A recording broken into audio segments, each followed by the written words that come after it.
5ஆம் அதிகாரம்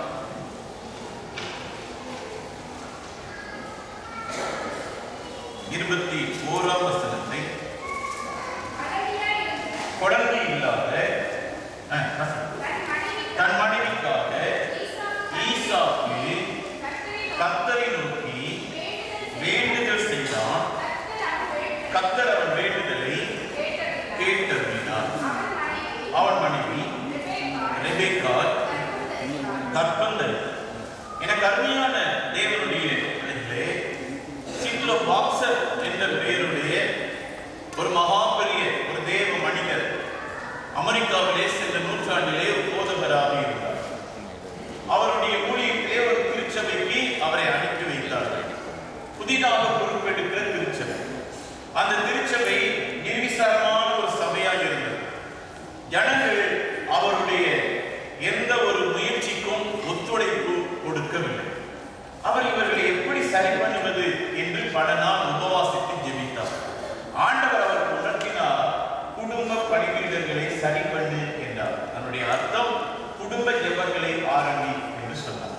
உடனே இவர் சபையில் இருந்த தலைவர்களை அழைத்து கொண்டு போய் ஒவ்வொரு பகுதிக்கும் பொறுப்பு கொடுத்து எல்லா வீடுகளிலும் குடும்ப ஜெபங்கள் நடத்தப்படுவதற்கு அவர் காரியங்களை செய்ய ஆரம்பித்தார்.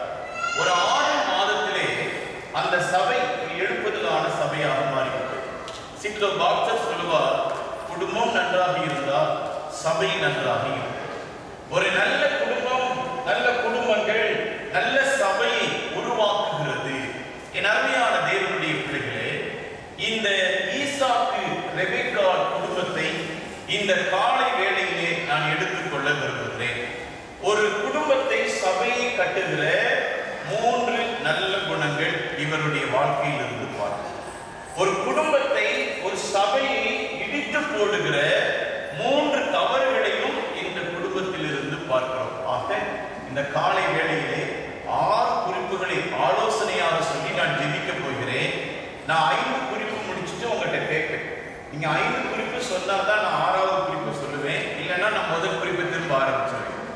அதனால நான் காலை வேளையில என் பிரசங்கத்தை முடிக்கிறது உங்க கையில தான் இருக்கு, என் கையில கிடையாது. ஒரு குடும்பத்தை, சபையை கட்டுகிற 3 நல்ல குணங்கள். ஒரு குடும்பத்தை, சபையை இடிக்கிற 3 தவறுகள். ஈசாக்கு, அவருடைய மூத்த மகனாகிய ஏசா, அவருடைய இளைய மகனாகிய யாக்கோபு, இந்த 3 பேருடைய வாழ்க்கையிலும் அது காணப்படுகிறது. இவர் பார்க்கிறார், 20 வருஷமாய் திருமணமாகி குழந்தை, மனைவி குறையோடு இருக்கிறார்.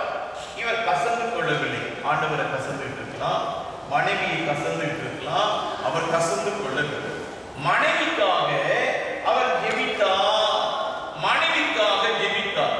ஒரு குடும்பத்தை கட்டுகிற நல்ல குணம் ஜெபம் தான். ஒரு குடும்பத்தை கட்டுகிற நல்ல குணம் ஜெபம் தான். ஜெபத்துக்கு மாற்று எதுவும் கிடையாது. கணவனுக்கு சுகம் இல்லை, ஜெபம். மனைவிக்கு சுகம் இல்லை, ஜெபம். பிள்ளைகளுக்கு சுகம் இல்லை, ஜெபம் பண்ணுவோம். ஆனா கணவர் ரொம்ப கோவப்பட்டுக்கிட்டே இருக்கார், ஜெபம் பண்ணுவோமா? மனைவி சந்தேகப்பட்டுக்கிட்டே இருக்காங்க, ஜெபம் பண்ணுவோமா? பிள்ளைங்க ரொம்ப ரெகட் பண்ணிக்கிட்டே இருக்காங்க, ஜெபம் பண்ணுவோமா? ஜெபம் பண்ண மாட்டோம். கவலைப்படுவோம், நம்பிக்கை எழுதுவோம், தப்பான வழிகளை கையாளும். சரீர குறைபாடு மட்டுமல்ல, குணநலத்தில் குறைபாடு இருந்தாலும் நான் ஜெபிக்கத்தான் வேண்டும். என் அருமையான தேவனுடைய பிள்ளைகளே, ஒரு என்கேஜ்மெண்ட் முடியும்.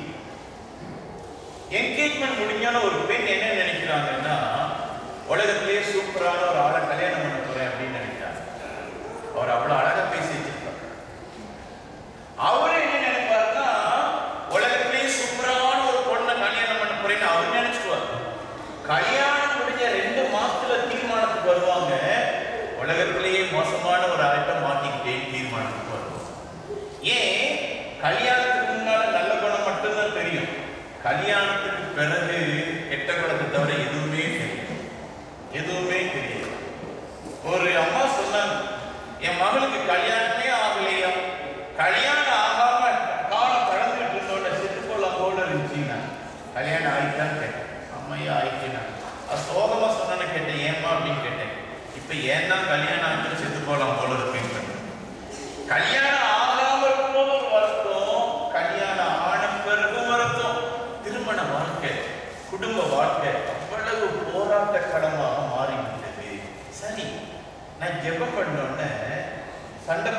கணவர் மாறிடுவாரா?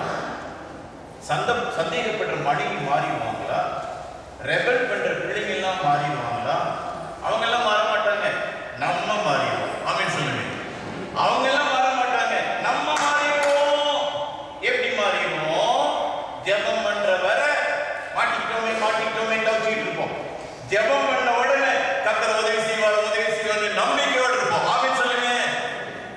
ஜெபம் பண்ற வரைக்கும் இப்படியாவது கல்யாணம் பண்ணிட்டேன், இப்படியாவது மாட்டிக்கிட்டேன் நினைப்போம். ஜெபம் பண்ண ஆரம்பித்த உடனே என் பிரச்சனையில ஆண்டவர் உதவி செய்வார். இந்த நினைவுகள் நமக்கு வந்து விடுகிறது. ஜெபம் நம்ம மனசுல ஒரு மாற்றத்தை கொடுக்கும். நான் ஆண்டவரை நோக்கி கூப்பிட்டேன். அவர் 138 அழகா சொல்லுது, அவர் என் ஆத்துமாவிலே பலன் தந்து.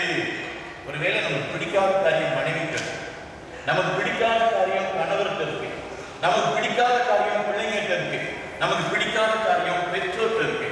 நம்ம அவங்களுக்காக ஜெபம் பண்ணும்போது நம்ம மனசுல அது வெறுப்பு வராது.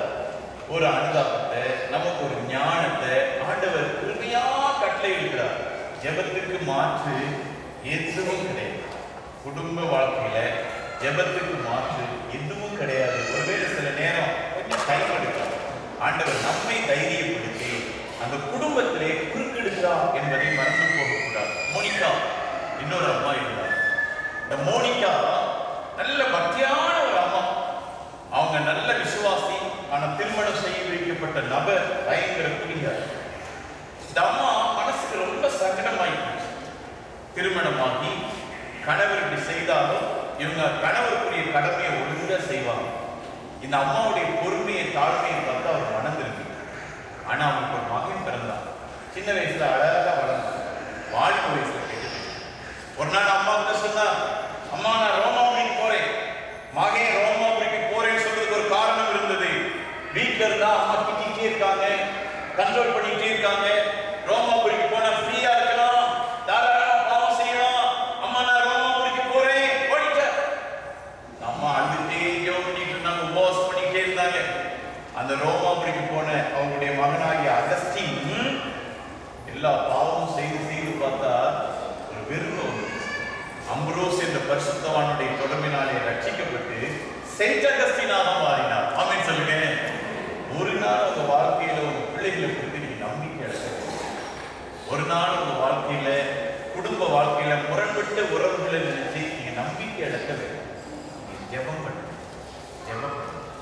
சில நேரம் நம்ம குடும்பத்தில் இருக்க பிரச்சனை வெளியே சொல்ல முடியும், சில நேரம் சொல்ல முடியாது. நல்லா கவனிக்கணும். சில பிரச்சனை வெளியே சொல்ல முடியும், சில பிரச்சனை வெளியே சொல்ல முடியாத அளவுக்கு நம்முடைய பிரச்சனைகள் வந்து விடுகிறது. டைவர்ஸ் வரையும் ஒரு பிரச்சனை போயிட்டு, ஒரு வீட்டில் டைவர்ஸ் வரையும் பிரச்சனை போயிட்டு, என்ன பிரச்சனைன்னு கேட்டா சிரிப்பீங்க. என்ன பிரச்சனைன்னு அந்த அம்மா சொல்றாங்க, நான் நல்ல ஒரு போஸ்ட்ல இருக்கேன், என் வீட்டுக்காரர் ஒழுங்கா நீட்டா அட்ஜஸ்ட் பண்ணிட்டு வர மாட்டேங்கிறாரு, எங்கேயும் இவரை கூட்டிட்டு என்னால எங்கேயும் ஒரு ஃபங்க்ஷனுக்கு போக முடியல. அவன் சொல்றதுல தப்பு இருக்குன்னு நினைக்கிறீங்களா? என்னால முடியல, அவரோட வாழ முடியல. சின்ன பிரச்சனை. ஒரு வீட்டுல மனைவி காலையில பல்வெடுக்கிறதுக்கு முன்னால அந்த பேஸ்ட பிரிக்கிறாங்க, அதை அடியில கொடுக்காம மேல பிரிக்கிறாங்க. கணவர் திட்ட ஆரம்பிச்சிட்டாங்க. மனத்தின் அருமை தெரியாதா, சின்ன பிள்ளை மாதிரி பண்ணிட்டு இருக்கே. உடனே அந்த அம்மா சொல்றாங்க, நான் சும்மாவை வந்தேன், எத்தனை லட்சம் கொண்டு வந்திருக்கேன், அவ்வளவுதான். இது கடைசி வரையும் பல மாதங்கள் பிரிஞ்சு கிடந்தாங்க. ஒரு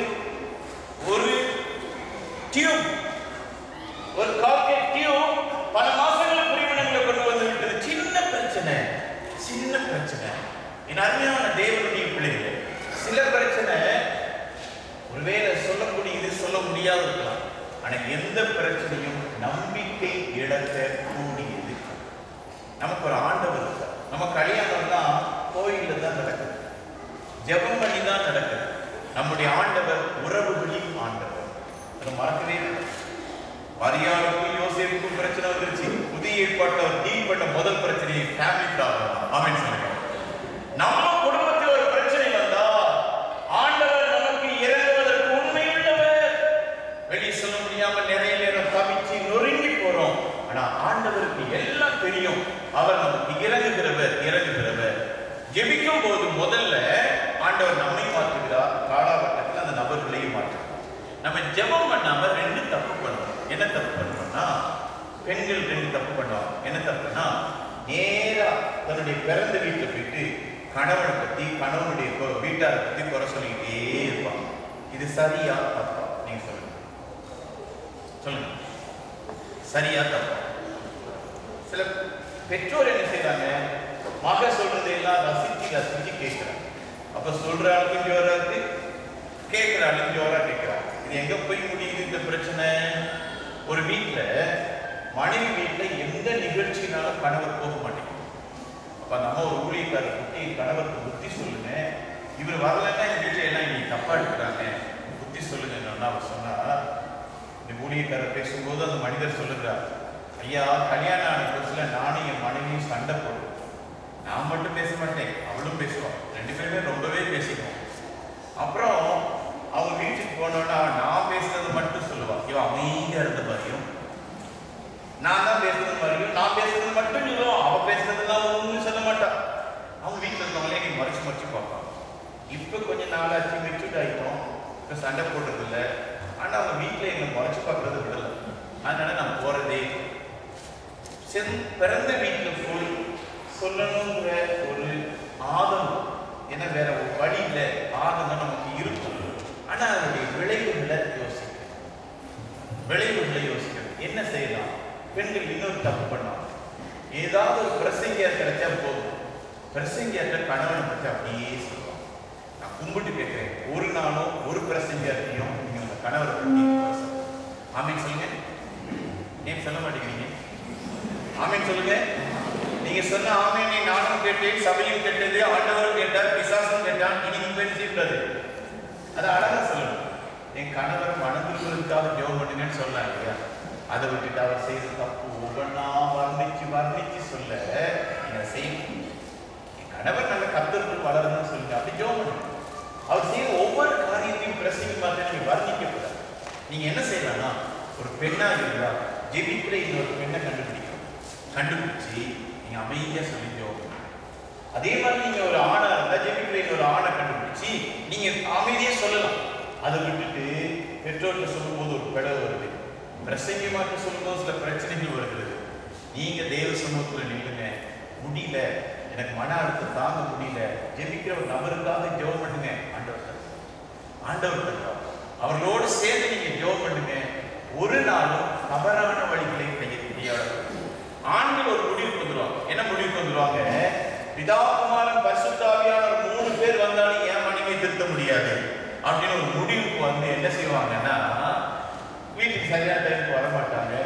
இனி தப்பான விதங்கள்ல எல்லாம் ஆறுதலை தேடிட்டு இருப்பாங்க. சிலர் குடிப்பாங்க, சிலர் தப்பான இடங்கள்ல போய் ஆறுதலை தேடிட்டு இருப்பாங்க, தப்பான நட்புகளை வளர்த்துட்டு இருப்பாங்க. முன்பின் செயினே பார்க்காத ஒருத்தன் செயின்ல ஏறணும், முன்பின் செயினே பார்க்காத ஒருத்தன் செயின்ல ஏறணும். தலையில ஒரு பெரிய துணி மூட்டை வச்சிருக்கான். செயின்ல ஏறணுமே ஒன்னு லக்கேஜுக்கு மேல வைக்கலாம், இல்ல சீட் அடியில் வைக்கலாம். 2லையும் வைக்காம அங்கங்க பார்த்து திடீர்னு பார்த்தா அந்த அபாய சங்கிலின்னு ஒன்று இருக்கும், அதை பிடிச்சு இழுத்து கட்டி வச்சுட்டான். செயின் நின்று போச்சு. பாரத்தை இறக்கி வைக்க வேண்டிய இடத்துல இறக்கி வைக்கணுமே ஒழிய நினைச்ச இடத்துல எல்லாம் இறக்கி வச்சா செயின் நின்று போகும். ஃபைன் கட்ட வேண்டியது. என் அருமையான தேவனுடைய பிள்ளைகளே, குடும்பத்துல நம்ம வாழ்க்கையில பிரச்சனைகள் இருக்கும். ஆனா நீங்க எப்படி இருக்கணும் தெரியுமா? என்கேஜ்மெண்ட் ஆன மூட்லயே இருக்கணும். கல்யாணம் மூடு வரக்கூடாது. என்கேஜ்மெண்ட் ஆன மூட்லயே இருந்தாதான் மனைவி என்ன செய்தாலும் ரசிப்பீங்க, கணவர் என்ன செய்தாலும் ரசிப்பீங்க. இப்ப எதுனா குற்றம் சொல்லிக்கிட்டே இருக்கீங்க இல்லையா? அது ஒருவேளை நம்ம வாழ்க்கையில் பிரச்சனைகள் இருக்கும். எல்லா ஆண்களும் என்ன நினைக்கிறாங்கன்னா, எல்லா உலகத்துக்கு எல்லா பெண்களும் நல்லவங்க, நம்ம மனைவி தான் மோசம். எல்லா பெண்களும் என்ன நினைக்கிறாங்கன்னா, எல்லா ஆண்களும் சூப்பர், நம்ம கணவர் தான் மோசம். உலகத்துல அத்தனை பேரும் அப்படித்தான் யோசிக்கிறாங்க. அதான் பிரச்சனை. உலகத்துல அத்தனை பேரும் அப்படித்தான். எல்லாத்தையும் நல்ல குணம் இருக்கும், எல்லாத்தையும் கெட்ட குணம் இருக்கும். மறக்காது. சிலர்கிட்ட கொஞ்சம் கெட்ட குணம் அதிகம், சிலர்கிட்ட கொஞ்சம் நல்ல குணம் அதிகம். ஆனா எல்லாரும் நல்லவங்க தான், எல்லாரும் கெட்டவங்க தான். பைபிள்ல ஒரு வசனம் ரொம்ப அழகு, ஏற்ற துணை. சிலர் சொல்லுவாங்க, நல்ல மாப்பிள்ளை பாருங்க, நல்ல பொண்ணு பாருங்க, அப்படி இல்லை. ஏற்ற துணை, என் குணத்துக்கு, என் பலவீனத்துக்கு, என் சூழ்நிலைக்கு பொருத்தமான ஏற்ற துணை. அந்த ஏற்ற துணைங்கிற வார்த்தை எதுனா பலமும் பலவீனத்தும் பொறுத்துறது. எல்லா ஒருவேளை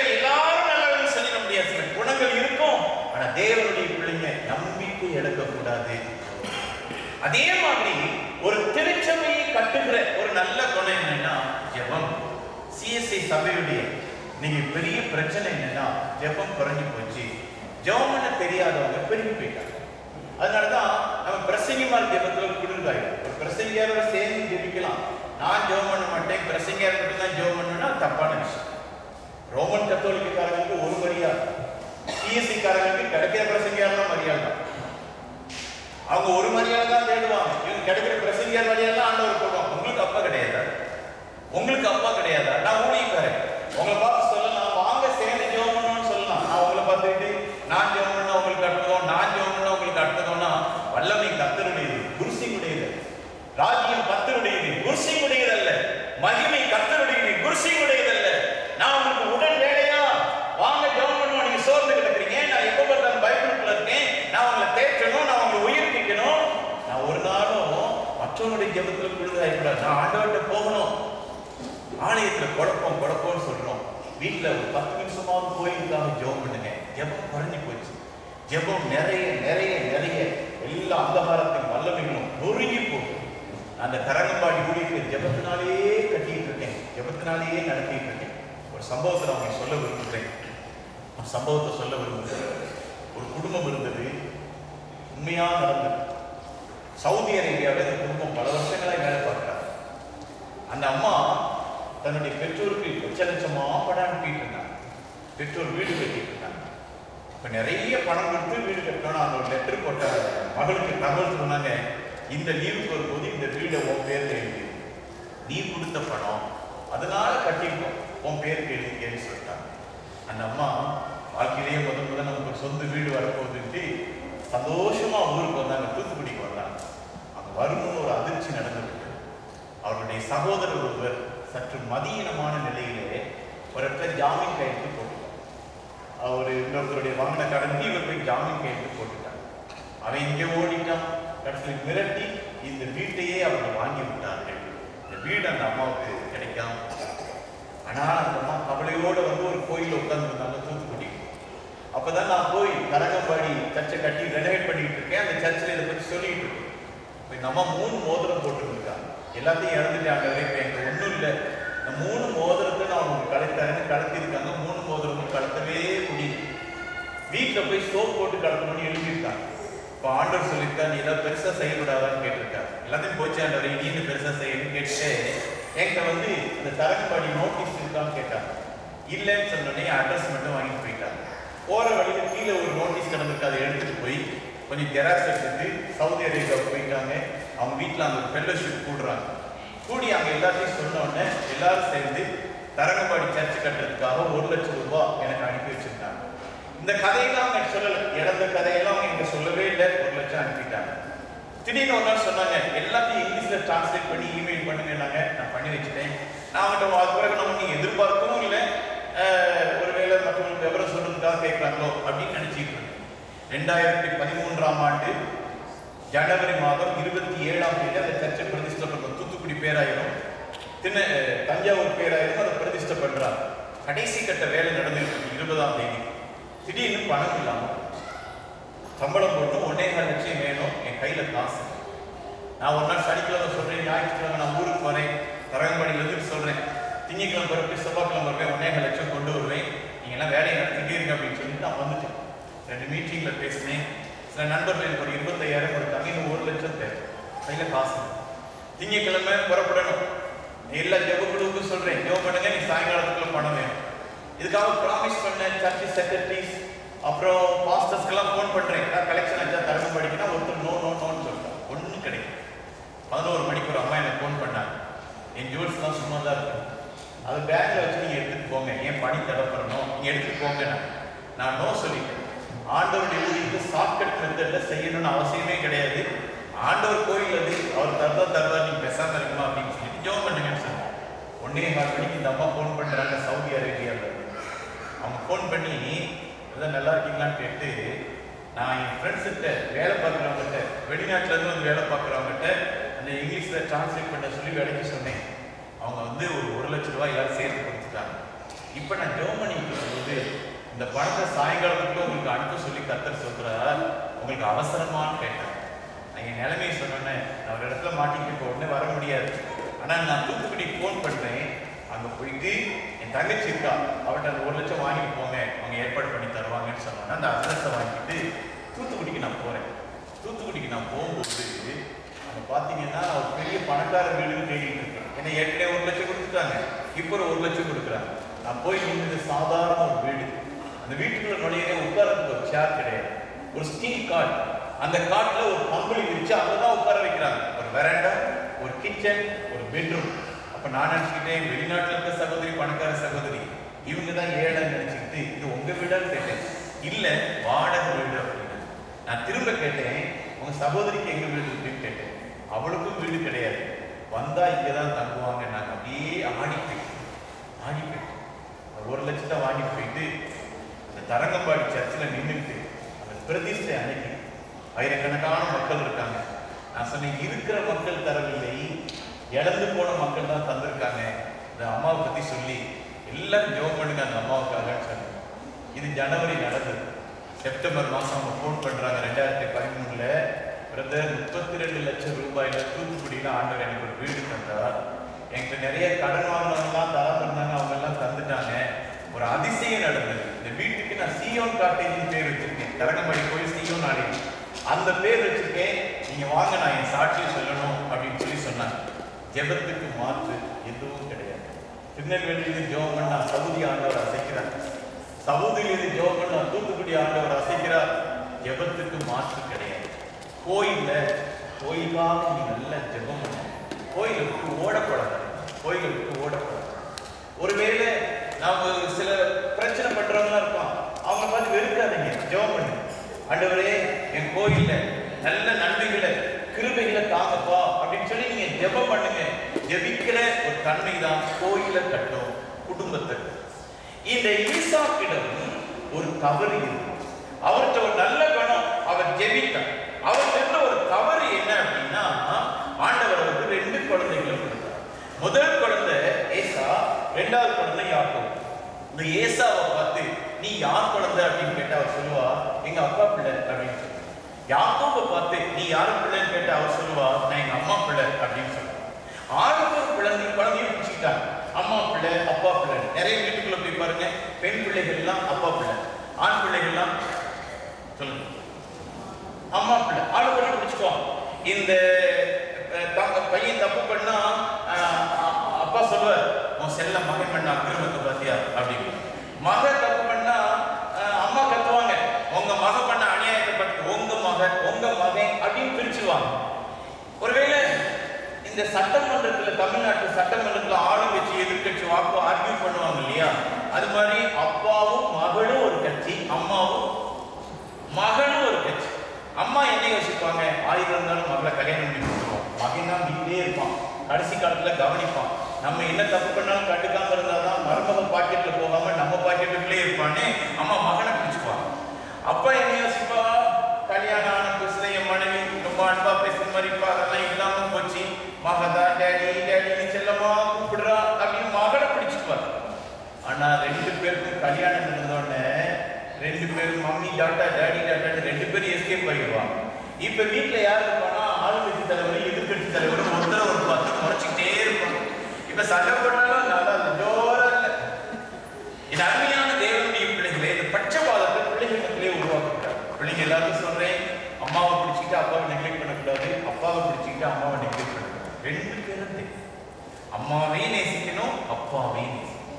எல்லா பெற்றோரும் அழகான பிள்ளை, அழகில்லாத பிள்ளை, படிச்ச பிள்ளை, படிக்காத பிள்ளை, கீழ்ப்படியாத பிள்ளை, கீழ்ப்படியாத பிள்ளை புறக்கணிக்கணும். எல்லாரும் ஒரு ஒருமித்த அன்பு இருக்க வேண்டும். பட்சபாதம் சில நேரம் பிள்ளைகளுடைய குணங்களிலே முரட்டாட்டத்தை உருவாக்கிவிடும், ஒரு வெறுப்பை உருவாக்கிவிடும். அதனால நம்ம ஒரு நாளும் பிள்ளைங்க மத்தியில பட்சபாதம் காட்டக்கூடாது. அதே மாதிரி ஓ வீடு ஏ வீடுங்கிற பட்சபாதம் நிறைய குடும்பத்துல, ஓ வீடு ஏ வீடுங்கிற பட்சபாதம் நிறைய குடும்பத்துல. சில நேரம் அந்த 2 வீட்டுக்காரங்களும் நல்லா இருப்பாங்க, அவங்க பேர் சொல்லி இவங்க சண்டை போட்டுக்கிட்டே இருப்பாங்க. ஒரு பேராசிரியர் வீட்டில் சண்டை, நல்ல ஊழியத்துக்கு போறவங்க, அவரும் அவருடைய மனைவியும் அவருடைய மகளும் வந்து உட்கார்ந்துருக்காங்க. இந்த பேராசிரியர் சொன்னா, அடிக்கடி ஊழியத்துக்குலாம் போறோம், நான் அடிக்கடி சண்டை வந்துருது, அதனால ஒரு தீர்மானம் பண்ணிருக்கோம்னு சொன்னாங்க. என்ன தீர்மானம் பண்ணிருக்கீங்கன்னு கேட்டேன். அவர் சொன்னார், ஊழியம் செய்யறதை நிப்பாட்டிடலான்னு தீர்மானம் பண்ணேன். சண்டை போட்டுக்கிட்டு ஊழியம் செய்யறதை விட பேசாம ஊழியத்தை நிப்பாட்டிடலான்னு தீர்மானம் பண்ணிருக்கோம். நான் சொன்னேன், சண்டை போடுறதை நிப்பாட்டுவோமே, ஊழியம் செய்யறதை நிப்பாட்ட வேண்டாம், சண்டை போடுறதை நிப்பாட்டுவோமே, ஏன் சண்டை வருதுன்னு கேட்டேன். அவரும் பேச மாட்டேங்கிறார், அவருடைய மனைவியும் பேச மாட்டேங்கிறார். மக பேசுறா, அங்கிள் நான் சொல்றேன், எங்க அம்மா சும்மாவே இருக்க மாட்டாங்க, எப்ப பார்த்தாலும் எங்க ஊர், எங்க தாத்தா, எங்க பாட்டி, எங்க அண்ணன், எங்க அப்பா அப்படியே பேசிட்டு இருப்பாங்க. எங்க அம்மா பல்ல கட்டிக்கிட்டே கேட்டுட்டு இருப்பாங்க.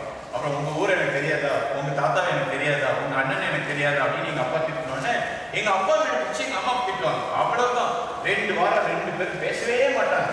அப்பா எதையாவது சொல்லணும்னா என்கிட்ட சொல்லி அனுப்புவார், அம்மா எதையாவது சொல்லணும்னா என்கிட்ட தான் சொல்லி அனுப்புவார். நான் போஸ்ட்மேன் வேலை 2 வாரம் பார்த்துக்கிட்டு இருக்கணும். அப்புறம் மேல மேல மேல மேல குறைஞ்சி குறைஞ்சி குறைஞ்சி அப்புறம் அப்படியே சரியாகுவாங்க. அப்புறம் திடீர்னு எங்க அம்மா திரும்ப ஆரம்பிச்சிருவாங்க, பிரச்சனை ஆரம்பிச்சு. நல்லா கவனிங்க, நம்ம வீட்டாரை விட நமக்கு கொடுக்கப்பட்ட கணவர், நம்முடைய வீட்டாரை விட நமக்கு கொடுக்கப்பட்ட மனைவி முக்கியம்.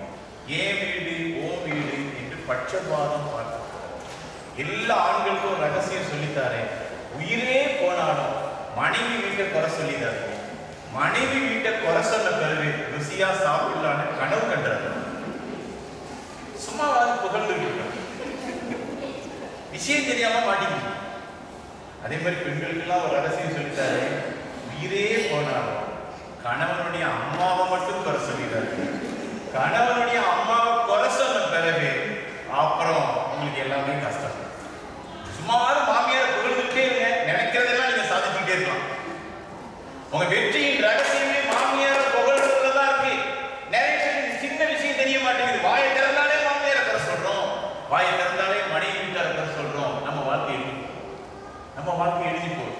உலகம் முழுசும் இதுதான் பிரச்சனை. எந்த ஒரு ஆணுக்கும் தன்னுடைய தாயை தன் மனைவி குறை சொல்லிடக்கூடாது. பேசு, துபாயில மட்டும் இல்லை, திருநெல்வேலியில மட்டும் இல்லை, உலகம் முழுசும் அதுதான் நிலைமை.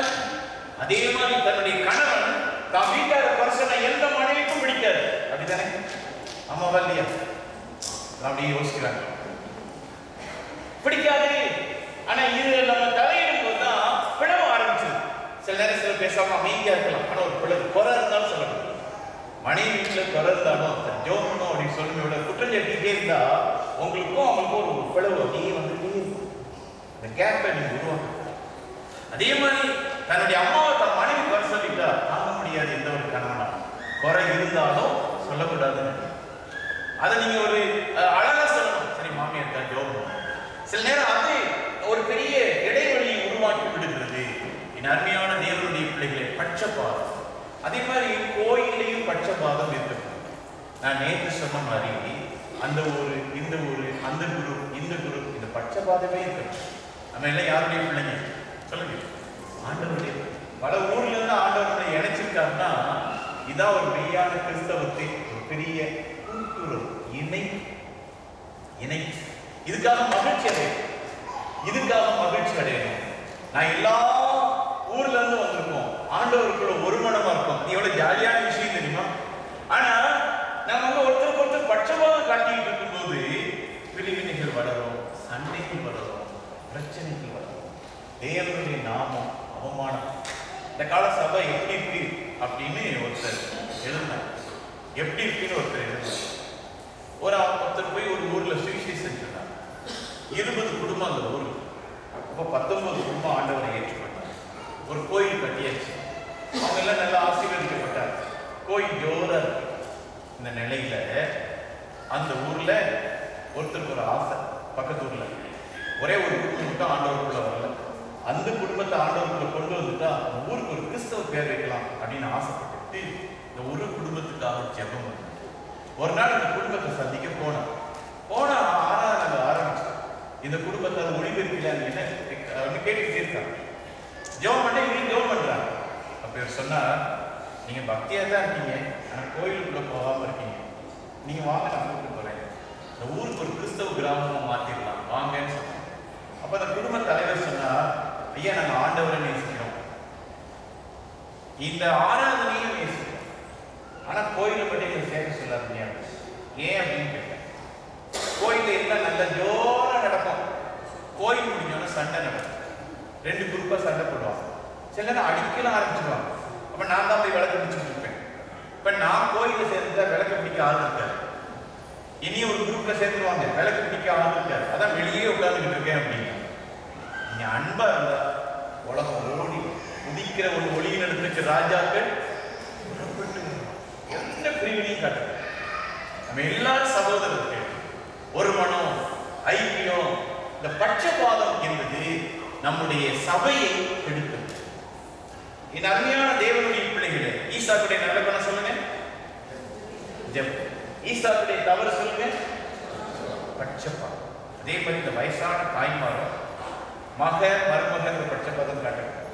மருமக கத்தர் கொடுத்த மகன், அவ்வளவுதான்.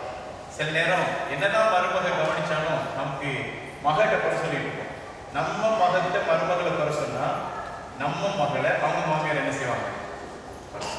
மனுஷன் எது நினைக்கிறானோ அது. சரி, அடுத்து பாத்தீங்கன்னா ஏசா. இந்த ஏசாட்ட ஒரு நல்ல குணம் இருந்துச்சு, ஒரு கெட்ட குணம் இருந்துச்சு. ஏசாட்ட இருந்த நல்ல குணம் என்ன? ஏசாட்ட இருந்த நல்ல குணம் என்ன? ஏசா வந்து பகையை மறந்தா. இந்த ஏசா ஒரு நாள் அப்பா அழைக்கிறா, ஏசாவா நான் ஆசீர்வதிக்கணும், சீக்கிரம் வேட்டையாடி சமைச்சிட்டு வாங்க. அவர் வேட்டைக்கு போனா யாக்கோபு அன்னை மாதிரி வேஷம் போட்டுக்கிட்டு அப்பா வந்து ஏமாத்தி ஆசீர்வாதம் வாங்கிட்டு போயிட்டார். ஏசாவுக்கு கோபம் வந்துருச்சு, அப்பா இறக்கும் போது தம்பியை கொன்றுவேன் அப்படின்னு அவ்வளவு கோபம் வந்துருச்சு. ஆனா 20 வருஷம் பொறுத்து தம்பியை பார்க்கும்போது கட்டி பிடிச்சு அழுதார், கட்டி பிடிச்சு அழுதார். சண்டை வந்துச்சு, ஆனா பகை என்ன பண்ணிட்டா? மறந்துட்டா. குடும்பத்துல சண்டை வருமா வராது சொல்லுங்க?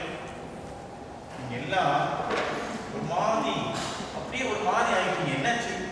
நான் இது தப்பா பேசிட்டேனா? தப்பான பேசி குடும்பத்துல சண்டை வருமா வராதா சொல்லுங்க? கேள்வி கேட்கும்போது இப்படி உட்கார்ந்துருந்தா கட்டாயம் குடும்பத்துல சண்டை தான் வரும். நான் புஸ்தகம் எழுதுறேன், எதையாவது யோசிச்சுட்டே இருப்பேன். என் மனைவி சுவாரஸ்யமா பேசிட்டு இருப்பாங்க, திடீர்னு எங்க இருக்கீங்க அப்படின்னு கேட்பேன். அவன் இங்கதான் இருக்கேன் அப்படின்னு சமாளிப்பேன். நான் யோசிப்பேன், என் மனைவி எவ்வளவு துரோகம் பண்ணேன், நான் எதையோ யோசிச்சுட்டு இருந்தேன் அப்படின்னு.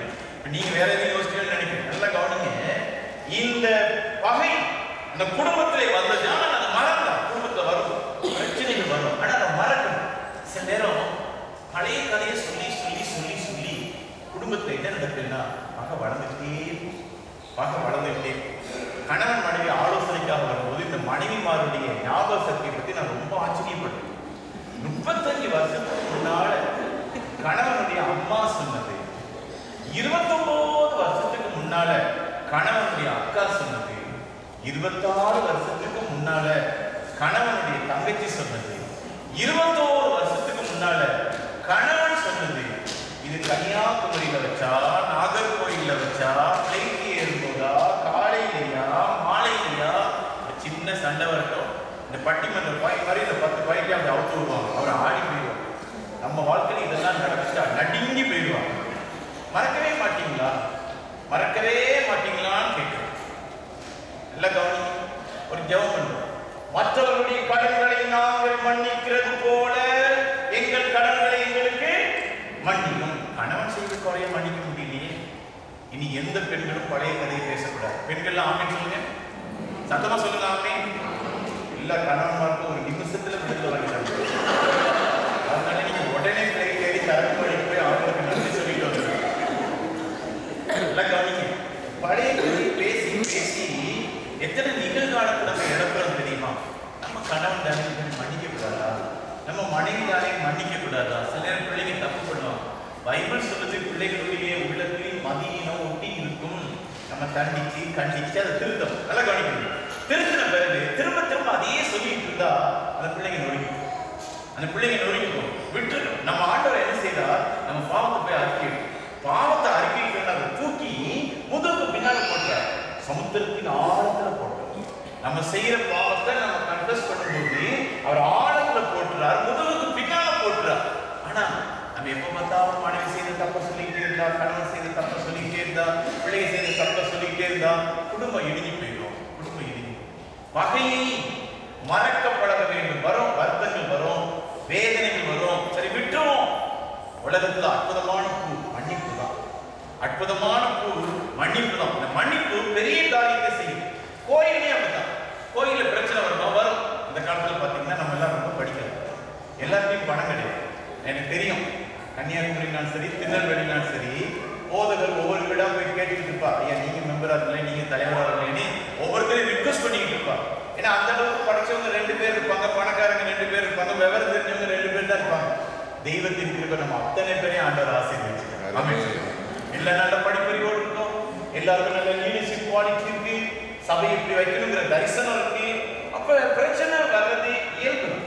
பிரச்சனை வரும், ஆனா அதை மனசுல வளர்த்துக்கிட்டே நம்ம பழி வாங்கணும் அப்படின்னு கோயில நினைக்கவே கூடாது. பிரச்சனை வரும், சரி பண்ணிக்கணும், விட்டுக்கணும். பெரிய பணக்கார வீட்டுல தங்கியிருந்தோம், ஒரு கன்வென்ஷன் போயிருக்கும்போது தங்கியிருந்து அவர் முதல் நாள் பெருமையா சொன்னார், என் ஒரு மகன் டெல்லியில இருக்கான், ஒரு மகன் ஸ்டேட்ஸ்ல இருக்கான், ஒரு மகன் ஜெர்மன்ல இருக்கான், ஒரு மகன் கல்ஃப்ல இருக்கான், 4 பேரும் நல்ல கோடீஸ்வரன்ல இருக்காங்க அப்படின்னு சந்தோஷமா சொன்னார். 3 நாள் செய்தி முடிச்சுட்டு நான் கடைசி நாள் கிளம்பும் போது என் கையை பிடிச்சி தேம்பியாது, என்னடா அது என்ன குறைவு இல்லை இல்லையா, அதான் யோசிச்சுட்டு அவர் சொல்றார், ஜெர்மன்ல இருக்க வந்தா டெல்லியில இருக்க வரமாட்டான், டெல்லியில இருக்க வந்தா ஸ்டேட்ல இருக்க வரமாட்டான், எல்லாருக்கும் பணம் இருக்கு, ஒற்றுமை, ஒருத்தருக்கு ஒருத்தர் இன்னும் போறாங்க, ஒருத்தர் கம்பேர் பண்ணி இப்படியே இருக்காங்க, திருப்தி இல்லை, ஒருத்தருக்கும் அன்பு இல்லை. ஒருவேளை நம்மள ஆண்டு இவ்வளவு ஆசீர்வதிச்சு நம்ம புரிஞ்சிட்டு இருந்தா ஆண்டவர் அழுவா, என் பிள்ளைகளை துபாய்க்கு கொண்டு வந்து இவ்வளவு ஆசீர்வாதம் கொடுத்தேன், அன்பா இல்லையே, ஒற்றுமையா இல்லையே, பகையை மறக்க மாட்டேங்கிறாங்களே, படிவாங்கிற குணத்தை அப்படியே வளர்க்குறாங்களே, ஆண்டவருக்காக நீங்க விட்டு கொடுத்தீங்கன்னா தெய்வம் உங்களுக்கு ஆசீர்வதிக்கும். நீங்க நல்லா கவனிங்க. ஒருவேளை நமக்கு சில மனசுல காயம் இருக்கும், சில செய்திருக்கிற காரியங்கள் காயம் இருக்கும், அதனால பழி வாங்கவோ சண்டை போடவோ நம்ம முற்படணும். அப்படி செய்தால் என்னென்ன நடக்கும் தெரியுமா? நம்ம சண்டை போடவோ பழி வாங்கவோ முற்பட்டா நம்ம வந்து இடரின் பாத்திரமா மாறி, எவனால் இடர் வருகிறதோ அவங்க என்ன செய்யணும் சொல்லுங்க? கிரைண்டரை கட்டி எங்க போடணும் சொல்லுங்க? ஆண்டவர் சொல்லிருக்காரு, பைபிள்ல சொல்றீங்க, தப்பா எடுக்காதீங்க, சாபம் போடல, நம்ம இடர் உண்டாக்கும் போது அப்படி ஒரு நியாய தீர்ப்பு நமக்கு வருகிறது. 2வது, மனுஷன் எதை விதைக்கிறானோ அதையும் என்ன செய்வான்? நீங்க கோயில்ல சண்டை போட்டா வீட்டுல இருந்து நடக்கும், நல்ல ஸ்மூத்தா ஓடிக்கிட்டு இருக்கு, குடும்பம் டக்குன்னு கலங்கும், நல்ல ஸ்மூத்தா ஓடிக்கிட்டு இருக்கு, குடும்பம் டக்குன்னு கலங்கும், வேண்டாத பிரச்சனை வரும், வேண்டாத பிரச்சனை. அதே மாதிரி நம்ம கோயில பிரிவினைகளையும் காரியங்களையும் வளர்த்தா அது ஆவியானவரால் நடப்பதில்லை, யாரால் நடப்பது? பிசாசினால் நடப்பது. பிசாசுடைய கருவியாக மாறி, பிசாசுடைய கருவியாக மாறி. கோயில கசப்பையும் பழிவாங்குவதையும் வளர்த்தா நான் ஜெபம் பண்ணா கேட்க மாட்டாராங்க, நான் ஜெபம் பண்ணா கேட்கலாம். 5வது, உலகத்திலேயே ஞான காலத்துல பெருக்கம் வரலாம், பரலோகத்துக்கும் நமக்கு தொடர்பே இல்லாம ஆசீர்வாதத்தில் இல்லாம. அதனால கோயில்ல அன்புக்கு பிரயாசம், பிரச்சனை வராம இருக்காது. நம்ம ஒருவேளை நம்ம நினைச்சுதான் நடக்கணும்னு நினைக்க முடியாது, கோயில் பிரச்சனைகள் வரும், ஆனா ஒரு நாள் கசப்ப வளர்க்காதீங்க, மனசுல ஒரு பழிவாங்குற உணர்வை வளர்த்துக்காதீங்க. இந்த ஏசா பகையை மறந்தார். அப்புறம் ஏசா கிட்ட ஒரு கெட்ட கொண்டு இருந்துச்சு, என்ன தெரியுமா? முரட்டாட்டம் பண்ணு, அம்மா அப்பாவை கேட்காம ஒரு கல்யாணம் பண்ணு. அந்த பெண் வந்து அம்மா அப்பா வேதனைப்படுத்துறாங்க, நல்ல மனுஷனால என்ன சொல்லிக்கணும், எங்க அம்மா அப்பாவை ஆர்டர் தெரிந்து கொண்டிருக்கா, நீங்க அட்ஜஸ்ட் பண்ணி போங்க கொஞ்சம் அப்படின்னு சொல்லணும். அதை விட்டுட்டு தனக்கு ஆசீர்வாதம் கிடைக்கல அப்படின்னு இவர் போய் அதே மாதிரி 2 பெண்களை கல்யாணம் பண்ணிட்டு வந்தாரா. இதுக்கு நீங்களும் சேர்ந்து எங்க அம்மா அப்பா வேதனைப்படுத்துங்க, ரெபல் பண்ணு. நிறைய குடும்பங்கள்ல பாத்தீங்கன்னா நீ பிள்ளைங்களை சத்தம் போடுங்க, டேடின்னு கூப்பிடாது, மம்மின்னு கூப்பிடாது, ஒரு வாரம் பார்த்து என்ன செய்துட்டு இருக்கோம், தூக்கிட்டே இருக்கும். இது எங்க படிச்சது? அம்மா கிட்ட படிச்சது, அப்பா கிட்ட படிச்சது. வீட்டுல சண்டை வந்தா அப்பா ஒரு வாரமா என்ன செய்ய மாட்டேங்கிறாரு, அம்மா கிட்ட பேச மாட்டேங்கிறாரு. ஒரு தங்கச்சி போன் பண்ணா அவ டீச்சரா இருக்கா, அன்னைக்கு வீட்டுக்கு கொஞ்சம் அர்ஜென்டா போங்க அப்படின்னு. என்னம்மா மேட்டர்னு கேட்டேன். அவங்க அப்பா ஒரு ரிட்டையர்ட் ஆன ஆசிரியர், டீச்சர். எங்க அப்பா தனியா வீட்டுல சமைச்சு சாப்பிட்றாரு அப்படின்னு.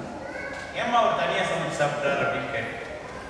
அவர் வந்தா சாப்பாடு கேட்டிருக்காரு, அம்மா உடனே எடுத்து வைக்கல, கோவம் வந்துட்டு இனி உங்க கையில சாப்பிட மாட்டேன்னு தனியா சமைச்சு எவ்வளவு பரிதாபம் பார்த்தீங்களா? கொஞ்சம் அட்ஜஸ்ட் பண்ண முடியும், அப்படியே முரட்டாட்டம். பிள்ளைங்க வாழ்க்கையில அந்த முரட்டாட்டம் வர ஆரம்பிச்சு. பைபிள் ஒரு வசனம் இருக்கு, முரட்டாட்டம், பில்லி சுனியம், விக்கிரக ஆராதனை, கீழ்ப்படியாமை, நாளையும் ஒரே கேட்டகரியில வைக்கிறது. கீழ்ப்படியாமை முரட்டாட்டத்துக்கும் பில்லி சுனியத்துக்கும் அடுத்ததா இருக்கு, விக்கிரக ஆராதனைக்கும் அடுத்ததா இருக்கிறது.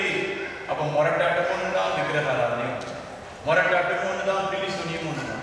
முரட்டாட்டமும் ஒண்ணுதான், ஒருவேளை நம்முடைய வாழ்க்கையில கீழ்ப்படியாமை. இந்த முரட்டாட்டம் வந்த இல்லாம போயிடும். எல்லாரும் ஒரு தீர்மானம் எடுக்கணும். என்ன பிரச்சனை வந்தாலும் அன்னைக்கே செட்டில் பண்ணிடணும். ஆமென் சொல்லுங்க. மறுநாள் என்ன செய்யக்கூடாது, அதை வளரக்கூடாது. கணவன் மனைவி சண்டை போட்டப்பட்ட 60 days சண்டை போடுங்களேன். நீங்க முறைச்சி ஒருவேளை நீங்க பயங்கரமா இப்ப நம்ம பிள்ளைகள் பழகக்கூடாது. நம்முடைய சண்டைகள் பிள்ளைகளுடைய மனசை பாதிக்கும். ஒருவேளை நம்முடைய வாழ்க்கையில முரட்டாட்டம் பண்ண கோயிலே அப்படிதான் முரட்டாட்டம் பண்ண. நான் நேற்று சொன்ன மாதிரி நிறைய பேர் அடுத்த கோயில்களுக்கு ஓடிடுறாங்க. ஜெபம் பண்ணுங்க. நீங்க பெந்தேகோஸ்தே சபையில இருந்தா அங்கே ஒழுங்கா இருக்கும். சிஎஸ்சி சபையில இருந்தா அங்க ஒழுங்கா இருக்கும். ஏதாவது ஒரு சபையில ஒழுங்கா இருக்கும். ஆமென் சொல்லுங்க. ஏதாவது ஒரு சபையில எந்த சபை எனக்கு பிடிக்குதோ, என் டெம்பரமெண்ட் ஒத்துவதோ, எனக்கு பக்தி இருக்கோ, அதை ஒழுங்கா நம்ம இருக்க வேண்டியதுதான். ஆனா நம்ம வந்து இங்க சரியில்லை அங்க சரியில்லைன்னு ஓடிட்டு இருந்தோம். நம்ம பில்லிகிரகாமத்துல ஒரு மனுஷன் பேசிட்டு இருந்தான். அவனை பார்த்து கேட்டார், எந்த கோயிலுக்கு போறேன்னு கேட்டார். அவன் ஒரு கோயிலுக்கு போறதில்ல. ஏன் அப்படின்னா எந்த கோயில பார்த்தாலும் ஒண்ணு ஐயர் சரியில்லை, இல்லைன்னா லீடர் சரியில்லை, இல்ல டாக்டரிங் சரியில்லை, ஏதாவது குறையாவே இருக்கு. இப்ப என்ன செய்ய போறேன்னு கேட்டார். குறையில்லாத ஒரு சபையை தேடிக்கிட்டு இருக்கேன் அப்படின்னா அவர் சொன்னார், அப்படி சபையே கிடையாதுப்பா. அப்படி இருந்து ஒருவேளை நீ அங்க போனா அங்க குறவு வந்துடும். அதனால நீ குறைவில்லாத சபையை தேட முடியாது. உனக்கு பக்தி விருத்தியான ஒரு சபையில ஒழுங்கா போ அப்படின்னு சொன்ன. இருக்கிற சபையில எல்லா சபையிலையும் பிரச்சனை இருக்கும். ஜெபம் பண்ணுங்க. நான் அடிக்கடி பைபிள்ல யோசிப்பேன், அண்ணாவும் தாய்பாவும் சரியில்லை, சகரியா குழந்தை இல்லாட்டாலும் நம்ம போய் ஒழுங்கா ஊழியம் செய்திருக்காங்க. அவர் சந்திக்கிறது தேவனுக்கு உதவும். அதனால நம்ம கடமை நம்ம செய்துட்டே இருக்கணும். சபை சரியில்லாவிட்டாலும் நம்ம சரியான ஒரு விசுவாசிக்கலாம். அவ்வளவுதான். அங்கங்க ஓடக்கூடாது, முரட்டாட்டம் பண்ண. கடைசியா யாக்கோவை பத்தி பேச வரேன். ஈசாவுடைய நல்ல குணம் சொல்லுங்க, சொல்லுங்க. ஜெபம். அவருடைய கெட்ட குணம் பட்சம். யாக்கோபு ஏசாவுடைய நல்ல குணம் பகையை மறந்து. அவருடைய தவறு முரட்டாட்டம். யாக்கோபுக்கு ஒரு நல்ல குணம் இருந்துச்சு, ஒரு கெட்ட குணம் இருந்துச்சு. முதல்ல கெட்ட குணத்தை பார்த்துட்டு நல்ல குணம் இருக்கு. அவருடைய கெட்ட குணம் என்ன அப்படின்னா ஏமாத்துவார். அவருடைய கெட்ட குணம் ஏமாத்துறது.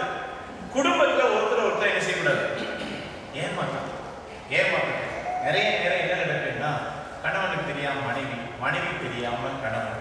என் மனைவிக்கு ஒண்ணுமே தெரியாது அப்படின்னு நினைச்சாலும் ஒரு நம்மள அறியாம ஒரு சத்துவம் பார்த்தீங்கன்னா ஒரு கேப் உருவாக்கிட்டு தான் நீங்க தெரியாம ஏமாற்றம். ஏன் ஏமாத்துறோம் தெரியுமா? குடும்பத்துல ஒருத்தர் ஏன் ஏமாத்துறோம்னா ஒழுங்கா உட்கார்ந்து டைம் ஸ்பெண்ட் பண்ணுறோம். சில ஆண்களுக்கு கொஞ்ச காலத்துல என்ன ஃபேமிலியில இன்ட்ரெஸ்ட் போயிடும், பணம் சம்பாதிக்கிறதுல இன்ட்ரெஸ்ட் வரும். ராத்திரி பகல உடைச்சிட்டு இருப்பாங்க. கேட்ட குடும்பத்துக்காக தான் உடைக்கிறேன் அப்படிமா. மனைவியோட பேசாம பிள்ளைகளோட பேசாம நம்ம சம்பாதிக்க என்ன பிரயோஜனம்? தமிழ்நாட்டில் ஒரு பிரபலமான டைரக்டர், அவர் வந்து ஒரு பிரபலமான நடிகர். எப்ப கேட்டாலும் காசு கொடுத்துருவாங்க. எந்த நடிகர்னு கேட்காதீங்க, அவர் இருக்கார். ஆனா அவரை பற்றி சொல்ல விரும்பல. அந்த டைரக்டர் சோகமா அந்த அவர் கதையை எழுதியிருக்கார். அதை படிச்சு நான் சொல்றேன். அந்த நடிகரை வச்சு ரொம்ப ஃபேமஸான படம்லாம் நிறைய எடுத்தார். எப்பயும் பிஸியா தான் இருக்கும். நெருங்க முடியாத ஒரு நபரா இருக்கும். வயசாச்சு, முன்ன மாதிரி உழைக்க முடியல. அவர் தீர்மானம் எடுத்தார், நீ வீட்டில் உட்காந்து குடும்பத்தை கவனிப்போம் அப்படின்னு தன்னுடைய ஃபீல்டு எல்லாம் விட்டு குடும்பத்தோட உட்கார ஆரம்பிச்சார். என்ன நடந்துச்சு தெரியுமா? இவர் அந்த தொழிலை விடவும் அவருடைய மனைவி சொல்லினமாக சரியா இருந்துச்சு. ஒரு மாதம் அவருடைய மனைவி இறந்துச்சு. அவர் எழுதுகிறா, நான் குடும்பத்தோடையே டைம் ஸ்பெண்ட் பண்ணல, எனக்கும் என் பிள்ளைகளுக்கும் ஒட்டுறவு வரவே இல்லை. அவங்க கல்யாணம் அப்படியே போயிட்டாங்க. நான் ஒரு தனிமரம்போடு உட்காந்து நான் அந்த குடும்பத்தோடு கொஞ்சம் கவனிச்சிருந்தா என் மனைவி இன்னும் கொஞ்சம் காலம் உயிரோடு இருந்திருக்கலாம். ஆனா எல்லா வார்த்தையும் அவர் சொன்னதா, இந்த குடும்பத்தோட டைம் ஸ்பெண்ட் பண்ணாதனால எனக்கும் என் பிள்ளைகளுக்கும் ஒரு உறவே இல்லாம போச்சு. தனிமரமா உட்காந்து. நீங்க வந்து பெரிய ஞானம்னு நினைக்காதீங்க. கர்த்தர் கொடுத்த குடும்பம் நம்ம வந்து கொஞ்சம் டைம் கொடுக்கணும். கணவனுக்கு டைம் கொடுக்கணும், மனைவிக்கு டைம் கொடுக்கணும், பிள்ளைகளுக்கு டைம் கொடுக்கணும். அந்த காலத்துல குடும்ப தலைவர் வருவார், அப்பா வருவார், உடனே அந்த வீடு முழுசும் அப்படி அடங்கி நிசப்தம் ஆகிடும். அது காலம் வேற. இப்ப அப்படி நம்ம எல்லாரும் ஒரு அன்பை ஐக்கியத்தை விரும்ப வேண்டிய ஒரு காலம். ஒரு லாயர் சொன்னார், ஐயா என் மனைவி அங்க நிக்கணும், நான் இங்க இருந்து பேசுறேன், 5 நிமிஷத்துக்கு மேல பேச மாட்டோம். 5 நிமிஷத்துக்கு மேல பேசுறேன் என்ன வந்துடும்? சண்டை வந்து. நல்ல வேலை சிவில் லாயர், கிரிமினல் லாயரா இருந்தா போனாங்க. 5 நிமிஷத்துக்கு மேல பேசினா சண்டை வந்துடும். சில சப்ஜெக்ட் பேசினா சண்டை வரும்னா அந்த சப்ஜெக்ட் பேசாம நீங்க கொஞ்சம் டைம் கொடுத்து பேசுங்க. குடும்பம் தோத்து ஒரு கூட்டத்தில் ஒரு அம்மா சாட்சி சொன்னாங்க, என் வாலிபத்தை நான் எப்படி பார்த்துக்கொண்டேன் அப்படின்னு சொல்லுவாங்க. நம்ம சொல்றாங்க, ராத்திரி சாப்பிடும்போது நாங்கள் எல்லாரும் அன்னைக்கு நடந்ததே பேசுவோம். எங்கள் அப்பா இங்கெல்லாம் போனால் யாரெல்லாம் மீட் பண்ணாலும் பேசுவாங்க. எங்கள் அப்பா வீட்டுக்கு யாரெல்லாம் வந்தாங்க, யாரெல்லாம் ஃபோன் பண்ணாங்கன்னு சொல்லுவாங்க. நான் காலேஜில் என்னெல்லாம் நடந்துச்சுன்னு சொல்லுவேன். ஒரு தடவை என்னோட படிக்கிற ஒரு பொண்ணு தப்பா ஒரு பையனோட தொடர்பு வச்சிருந்தா, என்னையும் அதே மாதிரி ஒரு தொடர்புக்கு அவள் இழுத்தா. என் மனசு இழுத்துச்சு. ஆனால் எங்கள் அம்மா அப்பாவுக்கு மறைச்சு நான் எதையும் செய்ததில்லை. அதனால அம்மா அப்பாவோட உட்காந்து பேசுற குணம் தான் இந்த தப்பு பண்ணக்கூடாதுன்னு நீ காப்பாத்துச்சு. என் அருமையான தேவனுடைய பிள்ளைகள், வெளியரங்கமா பேசுற ஒரு குணத்தை நம்ம வளர்த்துக் கொள்ளும் போது குடும்பம் காப்பாற்றும். கோயிலையும் நம்ம ஏமாத்தணும். கோயிலை என்ன பர்பஸ்க்காக ஆண்டவர் வச்சா? அவருடைய நாமம் மகிமைக்காக. ஆமென் சொல்லுங்க. எல்லாருடைய உள்ளத்திலே ஒன்று இருக்கணும், என் கோயில ஆண்டவர் மகிமைப்படணும். ஆமென் சொல்லுங்க. நான் சில நினைக்கிறாங்க கோயில நான் தான். இல்ல, நீங்க இல்ல. கோயில யார் மகிமைப்படணும்? ஆண்டவர் மகிமைப்படணும். என் நாம மகிமைக்காக உருவாக்கின அந்த கோயில் ஆண்டவருடைய மகிமை. ஆண்டவருடைய மகிமைக்காக கோயில் செயல்படாம போகும்போது ஆண்டவரை ஏமாத்துறோம். கோயில் மகிமை ஆண்டவருடைய மகிமைக்காக எழுப்பப்பட்ட கோயில். இந்த கோயிலையும் மகிமைப்படுத்தும் போது ஆண்டவருடைய ஆசீர்வாதம் வரும். இப்ப நான் 5 பாயிண்ட் சொல்லிட்டேன். நீங்க 2 பாயிண்ட் சொல்லணும், நீங்க 2 பாயிண்ட் சொல்லணும். அப்புறம் அந்த பக்கம் இருக்கவங்க 5வது பாயிண்ட் சொல்லணும். நீங்க 2 பேர் சொல்லுங்க. ஈசாக்குடைய நல்ல குணம் எது? ஜெபம். அவருடைய தவறு எது? பட்சபாதம். நீங்க சொல்லுங்க. ஏசாவுடைய நல்ல குணம் எது? பகை மறந்த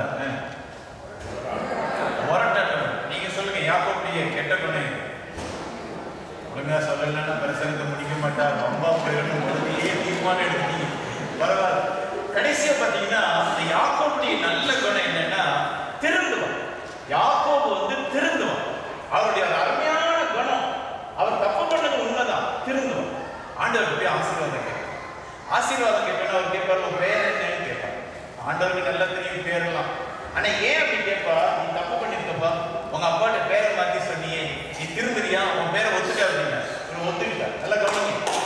மனுஷங்க ஆசீர்வாதம் வாங்கணும்னா நிறைய வேஷம் போடணும். ஆண்டவர்கிட்ட ஆசீர்வாதம் வாங்கணும்னா போட்ட வேஷத்தெல்லாம் கிடைக்கணும். யாக்கோபு கிடைச்சு நான் ஏமாத்துறேன்னா ஆண்டவர் அவர் ஆசீர்வதித்தார். அவர் அதுக்கு பிறகு ஏமாற்றவே இல்லை.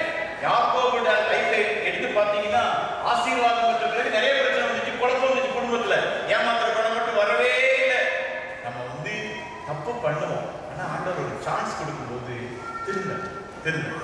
லண்டன்ல ஒரு சபை போதகர் ஒரு வீட்டுக்கு போனார். மழை காலம், வீடு ஒழுகிட்டே இருக்கு. உடனே அவர் சொன்னார், அந்த வீட்டுக்காரரை பார்த்து ரிப்பேர் பண்ணக்கூடாதான்னு கேட்டார். உடனே வீட்டுக்காரர் சொன்னார், மழை காலத்துல எப்படியா ரிப்பேர் பண்ண முடியும்னு கேட்டார். இவர் திருப்பி கேட்டா, வெயில் காலத்துல ரிப்பேர் பண்ணக்கூடாதான்னு கேட்டார். அவன் சொன்னா, வெயில் காலத்துல ரிப்பேர் பண்ணுங்கிற நினைப்பே வர மாட்டேங்குதியா அப்படின்னு. மழை காலத்துல ரிப்பேர் பண்ண முடியல, வெயில் காலத்துல ரிப்பேர் பண்ணுங்கிற நினைப்பே வர மாட்டேங்குது. நம்ம வாழ்க்கையில பிரச்சனை வரும்போது ரிப்பேர் பண்ணிக்க முடியல. ஆனா எல்லாம் ஸ்மூத்தா போகும்போது ரிப்பேர் பண்ணுங்கிற நினைப்பே வர மாட்டேங்குது. அதனாலதான் இப்படிப்பட்ட ஒரு கூட்டம் வச்சு கூப்பிட்டு சரி பண்ணிக்கோங்க. தேவனுடைய பிள்ளைகளே, ஆண்டவருக்கு ஒரு ஆசை, உங்களை வச்சு உங்க குடும்பத்தை கட்டணும், கோயிலை கட்டணும். பிசாசுக்கு ஒரு ஆசை, உங்களை வச்சு உங்க குடும்பத்தை இடிக்கணும், கோயிலை இடிக்கணும். யாருடைய ஆசையை நிறைவேற்றலாம் சொல்லுங்க. ஆண்டவரே, என்னாலே என் குடும்பம் கட்டப்படும், என்னாலே என் கோயில ஒரு நல்ல ஆசீர்வாதம், அப்படி என்ன நடத்தும்னு சொல்லி எல்லாரும் ஒரு 10 நிமிஷம் நம்மளை கமிட் பண்ணி ஜெபம் பண்ண போறோம். என்னை என் குடும்பத்துக்கு ஆசீர்வாதமா, என்னை என் திருச்சபைக்கு ஆசீர்வாதமா. நீங்களே மௌனம், ரொம்ப சத்தம் போட வேண்டாம், மௌனமா அமைதியா நான் சொன்ன பாயிண்ட்ல எதெல்லாம் கவனிப்போமோ ஒப்பு கொடுத்து இதை சரி பண்றதுக்கு எனக்கு உதவி செய்யும், எனக்கு கிருபை செய்யணும். அமைதியை ஜெபம் பண்ணுவோம். எல்லாரும் கண்களை போடுவோம். எல்லாரும் கொஞ்ச நேரம் உங்க குடும்ப வாழ்க்கையில ஒரு மறுமலர்ச்சி வரும்படி நீங்க இன்னைக்கு ஜெபம் பண்ணணும். என்னாலே என் கணவர் ஆசீர்வாதம், என்னாலே என் மனைவி ஆசீர்வாதம், என் உறவுகளின் ஆண்டவரே, எங்க உறவுகளில் ஒரு குழப்பம் வந்திருக்கு, எங்க உறவுகளில் ஒரு பிரச்சனை வந்திருக்கு, நீ கிருபையா இறங்கி எங்க உறவுகளை சரி பண்ணும் அப்படின்னு சொல்லி நீங்க ஆண்டவர்கிட்ட ஆண்டவரே, சில நேரம் நம்பிக்கை இழந்துட்டேன், என் மனைவிட்ட சில தவறுகள் வந்தோட டென்ஷன் ஆகிருக்கேன், என் கணவன்கிட்ட சில தவறுகள் வந்தோட டென்ஷன் ஆகிறேன், நம்பிக்கை இழக்கிறேன், குழம்புறேன், செத்து போகணும்னு துடிக்கிறேன், என்னை மன்னிச்சு எனக்கு இறங்கும் அப்படின்னு சொல்லுறேன். எனக்கு ஜெபிக்கிற ஒரு விசுவாசத்தை தான். ஒருவேளை தனிமையில் இருந்தா ஜெபிக்கக்கூடிய நபரை எனக்கு தான். எனக்கும் என் மனைவிக்கு ஒரு நல்ல உறவு ரிலேஷன்ஷிப்பை தாங்கப்பா. எனக்கும் என் பிள்ளைகளுக்கும் நல்ல ஒரு புரிந்து கொள்ளுதலை தாங்கப்பா. கேப் உணர்றோம். ஆண்டவரே எனக்கு உதவி செய்யணும்னு சொல்லி கேட்டு உங்க பிள்ளைங்க திசை மாதிரி போறாங்களா, அமைதியை ஜெபம் பண்ணுங்க, அன்பா சொல்லுங்க. நம்முடைய தேவன் உறவுகளின் தேவன். கட்டாயம் இறங்கும். பட்சபாதத்தை என்னோட விட்டுருவோம். ஓ வீடு ஏ வீடுங்கிற பட்சபாதம், ஏன் பிள்ளை ஓ பிள்ளைங்கிற பட்சபாதம், மக மருமகங்கிற பட்சபாதம், பட்சபாதம் இல்லாமல் வாழ்வதற்கு எனக்கு உதவி செய்யும். கோயிலே அப்படித்தான். அந்த ஊர் இந்த ஊர்னு பார்க்க மாட்டேன், அந்த குரூப் இந்த குரூப்பும் பார்க்க மாட்டேன். நம்ம எல்லாம் கர்த்தருடைய பிள்ளைங்க. அந்த நோக்கத்திலேயே நான் அணுகுமே. நான் பட்சபாதம் காட்டினால் தேவன் நம்ம பட்சபாதம் காட்டும்போது எவ்வளவு பரிதாபமாய் மாறிவிடும். நான் பட்சபாதமாய் இருக்க மாட்டேன் என்று நாம் தீர்மானம். என் அருமையான தேவனுடைய பிள்ளைகளே, இந்த அருமையான நாளிலே ஆண்டவருடைய சமூகத்திலே இன்னொரு தீர்மானம் நாம் கட்டாயம் வர வேண்டும். மறக்கிறேன், பழைய விஷயங்களை எல்லாம் நான் மறக்கிறேன். இன்னைக்கு ஒரு தீர்மானம். ஆண்டவரே, என்னுடைய வாழ்க்கையில் இருக்கிற எல்லா பழைய நினைவுகள், அப்படி பேசிட்டாங்களே, மாமியார் பேசிட்டாங்களே, மாமனார் பேசிட்டாங்களே, என் கணவர் இப்படி அவமானப்படுத்திட்டாரே, மனைவி இவ்வளவு பேசிட்டாங்களே, இருக்கும். இன்னையோட விட்டு இந்த தேவ சமூகத்துல இந்த ஆலயத்துல வச்சு நான் செய்த எத்தனையோ தப்ப நீங்க மன்னிச்சுக்கப்பா. என் மனைவி செய்த தப்ப நான் இன்னையோட மன்னிக்கிறேன். கண்களை மூடி மீதி ஆண்டவர்கிட்ட சொல்ல. என் மகன் பேசினது, என் மக பேசினது என் மனசை வேதனைப்படுத்துது. நான் மறந்துடுறேன், அதை விட்டுறேன். இன்னைக்கு எனக்கு உதவி செய்யும். நான் தப்பு பண்ண மன்னிப்பு கேட்டா நீங்க உதவி செய்யுங்க. இன்னைக்கு என் குடும்பத்துல என் குடும்ப உறவுகள் பேசின பேச்சுகள், நடந்த காரியங்கள் எல்லாத்தையும் நான் மறந்துடுறேன், விட்டுடுறேன். ஒரு புதிய அனுபவத்துக்கு என்னை ஒப்பு கொடுக்குறேன் அப்படின்னு சொல்லுங்க. எப்ப பார்த்தாலும் அம்மா அப்பா நம்மளை கண்டிச்சதை நினைச்சுக்கிட்டு ரெபல் பண்ணிட்டு இருக்கோமா, அதெல்லாம் நம்ம விட்டுறோம். அந்த யாக்கோபு முரட்டாட்டம் பண்ணினார். முரட்டாட்டம் எதிர்த்து பேசும், முரட்டாட்டம் பிடிவாதம் பிடிக்கும், முரட்டாட்டம் இணங்கி வராது, முரட்டாட்டம் ஒருவேளை பிறரை எப்படியாவது வேதனைப்படுத்த துடிக்கும். ஆனா நான் முரட்டாட்டத்தை விட்டுட்டு நான் அன்பா இருப்பேன். ஒரு தீர்மானம். ஆண்டவர் எனக்கு கொடுத்த மனைவியை நேசிப்பேன், ஆண்டவர் எனக்கு கொடுத்த கணவரை நேசிப்பேன், ஆண்டவர் எனக்கு கொடுத்த பிள்ளைகளை நேசிப்பேன், ஆண்டவர் எனக்கு கொடுத்த அம்மா அப்பாவை நேசிப்பேன். எல்லாரும் ஒரு தீர்மானம் இருக்குது. கர்த்தர் கொடுத்த உறவு, பிரச்சனை இருக்கும், குறைகள் இருக்கும், தெய்வம் கொடுத்த உறவு. ஆண்டவரே, இந்த உறவுக்கு நான் மதிப்பு கொடுப்பேன். நானும் என் வீட்டாரும் ஒருத்தர் நம்ம ஏமாற்றக்கூடாது. ஏமாத்துறதுனால நம்ம பிள்ளைங்க நம்மளை ஏமாத்த ஆரம்பிச்சிடும். நான் ஏமாற்ற மாட்டேன். என் மனைவிக்கு உண்மையா இருப்பேன், என் கணவனுக்கு உண்மையா இருப்பேன், என் பிள்ளைகளுக்கு உண்மையா இருப்பேன், என் பெற்றோருக்கு உண்மையா இருப்பேன். தீர்மானம் எடுப்போமா? ஏதாவது தவறுகள் இருந்தால் இன்னைக்கு திருந்தப்படும். என் தவறுகளை அறிக்கையிடுகிறேன். என் தவறுகளை அறிக்கையிடுகிறேன். என்னால என் குடும்பத்தில் ஒரு பிரச்சனை வராது, என்னால என் சபையில் ஒரு பிரச்சனை வராதபடி என்னை திருந்துதலுக்கு என்னை அர்ப்பணிக்கிறேன் என்று நம்மை முற்றிலுமாய் ஒப்புக் கொடுப்போம். ஒரு நிமிஷம் அமைதியா இருந்தேன். என் குடும்பத்தை கட்ட எனக்கு உதவி செய்யும், என் திருச்சபையை கட்ட எனக்கு உதவி செய்யும். என்னை மன்னித்து என் குடும்பத்தையும் என் திருச்சபை வாழ்வையும் எனக்கு ஆசீர்வதித்து தாரும் என்று ஆண்டவரை நோக்கி மௌனமா ஒரு நிமிடம் அமைதியாக நம்மை நாமே ஆண்டவர்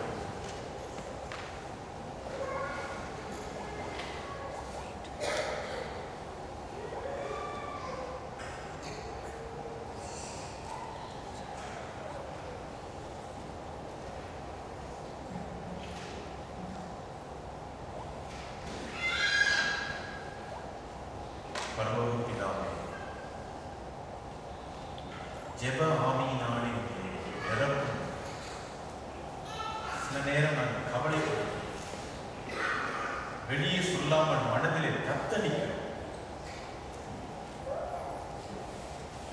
உன் குடும்பத்தில் இப்படி ஒரு நிலைமை என்று நொந்து போய் எந்தெந்த உள்ளமெல்லாம் ஆண்டவர் எடுப்படுத்த உறவுகளிலே குறைவுகள் இருக்கிறது என்று நொறுங்கி போயிருக்கிறார்களோ, ஒரு ஜெப ஆவியை கொண்டு ஜெப ஆவி ஆண்டவரே, நம்ம பட்சபாதம் காட்டாதபடி நேசிக்க முடியும்.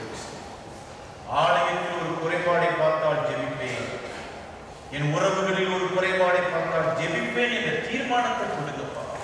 ஜெப அபிஷேகத்தை ஆண்டவரே, எனக்கு முரட்டாட்டம் பண்ணக்கூடாது, முரட்டாட்டம் பண்ணவே கூடாது.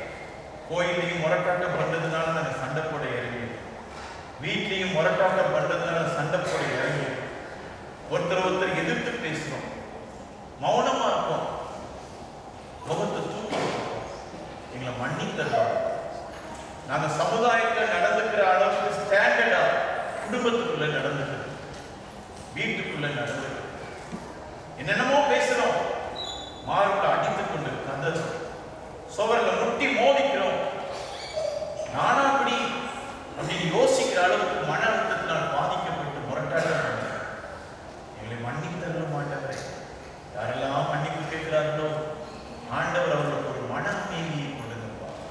ஆண்டவரை மறக்க உதவி செய்யும்.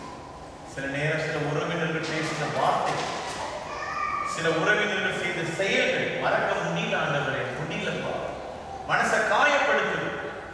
நான் நன்மை செய்யணும், எனக்கு விரோதமா செய்யப்பட்ட ஆண்டவரே சபையிலே சொல்லப்பட்ட நிர்ணயம் என் மனசை வருத்தணும். ஆண்டவரே அது எல்லாத்தையும் எடுத்துக் கொடுங்கப்பா. நம் மனதில் இருக்கிற காயங்களை எல்லாம் எடுத்துக் கொடுங்க. யாக்கோபு ஏமாற்றின மனிதர் திருந்தினாரே, நீர் எங்களுக்கு கொடுத்த எனக்கு கொடுத்த மனைவியை நான் ஏமாற்றாமல் வாழ உதவி செய்யும் என்று ஜெபிக்கிறவர்களுக்கு இறங்குங்கப்பா. என் கணவனை ஏமாற்றாமல் இருக்க எனக்கு உதவி செய்யும் என்று ஜெபிக்கிறவர்களுக்கு இறங்குங்க. அம்மா அப்பாவை ஏமாற்றாமல் இருக்க எனக்கு உதவி செய்யும் சொல்ற பிள்ளைகளுக்கு இறங்குங்க. நான் ஏமாற்றாதபடி திருச்சபையிலும் உண்மை மகிமைப்படுத்த வேண்டிய நாங்கள் உண்மை ஏமாற்றாதபடி எங்களுக்கு இரக்கம் செய்தது தகப்பனே. ஒவ்வொரு குடும்பத்துக்காக ஜெபிக்கிறேன். வயதான தாய் தகப்பனுக்காக ஜெபிக்கிறேன். நடுவயது பெற்றோருக்காக ஜெபிக்கிறேன். இளம் வயது பெற்றோருக்காக ஜெபிக்கிறேன். உறவு சிக்கல்களிலே தவித்து நிற்கிற தம்பதிகளுக்காக ஜெபிக்கிறேன். வாரம் சுமந்து நொறுங்கி போ தவித்திருக்கிற ஒவ்வொரு குடும்பத்தின் பிள்ளைகளுக்காக ஜெபிக்கிறோம். தன் ஊழியக்காரர்களாய் சேர்ந்து எங்கள் அன்பு பிள்ளைகளுடைய குடும்பங்களை ஆசீர்வதித்து ஜெபிக்கிறோம். இவர்களுக்குள்ளான உறவுகள், பெற்றோர் பிள்ளைகளுக்கான உறவுகள், பெற்றோர் பெரியோர்களுக்கான உறவுகள், பெற்றோர் திருச்சபைக்கான உறவுகள், கர்த்தருடைய ஆசீர்வாதம் இருக்கட்டும். பிசாசு குறுக்கிடக்கூடாது. நீ உறவுகளின் தெய்வம். மனிதனோடு உறவை சரி பண்ணிக்கொண்ட பரலோகத்திலிருந்து இறங்கி வந்தீரே. எங்கள் அன்பு பிள்ளைகளும் உறவுக்கு முக்கியத்துவம் கொடுத்து மனைவியை மதிக்க, கணவனை நேசிக்க, பெற்றோரை மதிக்க, பிள்ளைகளை நேசிக்க, ஒருவரை ஒருவர் தாங்க, அன்பின் பிணைப்பை தாங்கப்பா, தாங்கப்பா, கிருபையா நீங்க தாங்க. குடும்பங்களிலே கிரியை செய்த பொல்லாத கசப்பின் ஆவி, வெறுப்பின் ஆவி, முரட்டாட்டத்தின் ஆவி, வாக்குவாதத்தின் ஆவி, பெருமையின் ஆவி, நிர்விசாரத்தின் ஆவி, சோம்பேறித்தனத்தின் ஆவி இயேசு கிறிஸ்துவின் நாமத்தினாலே வெளியேறட்டும். ஆண்டவரே, நாங்கள் கர்த்தருடைய பிள்ளைகள் இப்படித்தான் வாழ வேண்டும். உணர்வை கொண்டுதான் உணர்வு கொடுங்க. குடும்பங்களிலே தேவனுடைய கிருபை அளவில்லாமல் நிரம்பட்டப்பா, நிரம்பட்ட. ஐயோ, தங்கள் பிள்ளைகளை பற்றி கவலைப்படுகிறவர்கள் அதிசயத்தை காணட்டும். என் பிள்ளைகளுக்கு கூடிய வியாதி அதிசயத்தை காணட்டும். ஒரு மேற்படிப்புக்காக போராடுகிறேன், அற்புதம் நடக்குமா? அதிசயத்தை காணட்டும். ஆண்டவரே, ஆண்டவரே, வெளிநாட்டிலே இந்த நாளை தேவ சமூகத்திலே வந்து உட்கார்ந்து இருக்கிற அந்த பிள்ளைகளுக்கு விசேஷித்த கரிசனையை நீங்க அனுப்புங்க. ஆண்டவர் எங்களை கைவிடல. ஆண்டவர் கிருபையா இறங்கினார். எங்க வருமானத்தை ஆசீர்வதித்தார், கொடுத்த குழந்தைகளை ஆசீர்வதித்தார், எங்க உறவுகளை நேசித்தார், ஆசீர்வதித்தார், சமாதானத்தை கொடுத்தார். எங்கள் குடும்பமும் எங்கள் சபையும் கர்த்தருக்கு மகிமையா இருக்கிறது என்று சொல்லட்டும். தேவனுடைய அளவில்லாத அற்புத கரம் மூடிக்கொள்ளும். இயேசு கிறிஸ்துவின் நாமத்தில் ஜெபம் கேளும் நல்ல பிதாவே.